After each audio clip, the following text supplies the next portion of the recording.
Nuhuang lang siya.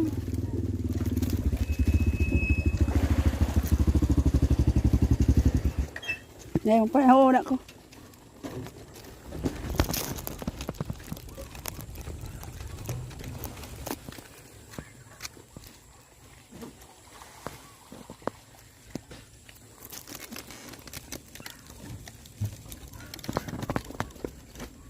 Amay si Tita Rachel.